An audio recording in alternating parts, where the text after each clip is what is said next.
ఇప్పుడు ఆల్రెడీ ఇప్పుడు మనకి నాకు తెలిసింది ఏంటంటే రిమాండ్ రిపోర్ట్స్ కానీ అండర్రైవింగ్ కమిటీ కానీ కొన్ని స్టేట్మెంట్స్ ఇస్తున్నాయి. అందులో చాలా ఫాల్స్ స్టేట్మెంట్స్ ఉన్నాయి. అలా ఫస్ట్ థింగ్ ఏంటంటే మా అక్క కంప్లైంట్ ఇచ్చిన రోజు 21st రోజు ముగ్గురు డాక్టర్స్ని పిలిచి మా అక్కకి అతనికి ఏదో కౌన్సిలింగ్ ఇచ్చారని చెప్తున్నారు. అది టోటల్లీ ఫాల్స్. ఎందుకంటే మమ్మీ అప్పుడు 1:30 కాల్ చేసారు అదే రోజు, మాకు చెప్పలే. 8 o'clock కాల్ చేసారు, చెప్పలే. డాడీ 10 o'clock వెళ్ళి నైట్కి, అప్పుడు చెప్పలే. 10 తర్వాత అర్ధరాత్రి పెట్టిరా మీరు కౌన్సిలింగ్కి? కాదు కదా, దట్ ఈస్ టోటల్లీ రాంగ్. దానికి ప్రూఫ్ ఏం లేదు. ఇన్ని రోజులు చెప్పండి, ఇన్సిడెంట్ ఇన్ని రోజులు అయినాక ఇన్ని రోజులు చెప్పలేంది, ఇవాళ చెప్పిర్రా మీరు? అది ఇవాళ ఏదో చెప్పాలని చెప్పిర్రా? అది చాలా ఫాల్స్. ఎందుకంటే మా అక్కడ ఆడియో కాల్స్ అన్నీ ఉన్నాయి. అది ఎక్కడ మాకు చెప్పలేదు. ఎందుకంటే ఆ రోజు మాట్లాడిన హెచ్ఓడి చేంబర్కి పిలుచుకొచ్చి మాట్లాడినప్పుడు కూడా మా అక్కకే తను తిట్టిండు. ఆ సైఫ్ ముందు కూడా మాట్లాడలే, నీకు ప్రాబ్లం ఏమవుతుందని. మా అక్క ప్రాబ్లం కూడా అడగలేదు హెచ్ఓడి ఆ ప్రాబ్లం అడగలేదు. ఇంకా ఆ రోజు తిట్టిండు. కాబట్టి మా మమ్మీ అక్కడ చెప్పింది, ఏది నాకు అసలు నమ్మకం లేదు, ఆయన ఏదో నాకేమైనా చేస్తాడేమో అదే ఇది అనేది భయం ఉండటం రికార్డింగ్ కూడా విన్నారు. అండ్ ద నెక్స్ట్ థింగ్, అక్కడ ఒక మెయిన్ కల్ప్రిట్ ఉన్నాడు, నాగార్జున రెడ్డి అని.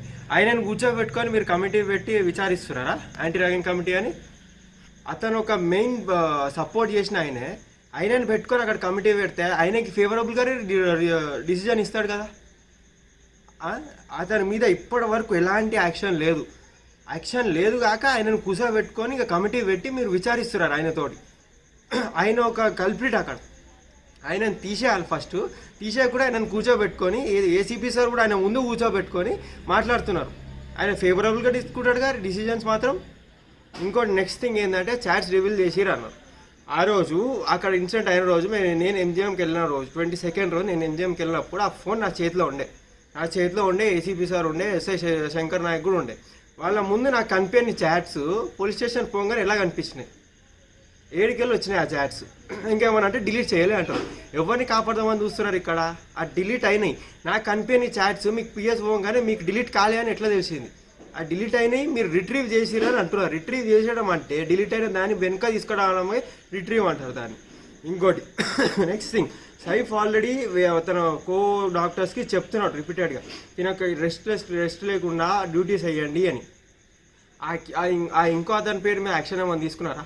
ఆ భార్గవి అని వాళ్ళు ఎవరెవరో పేరు చెప్పారు, వాళ్ళ మీద యాక్షన్ తీసుకున్నారా ఎప్పటి వరకు? లేదు.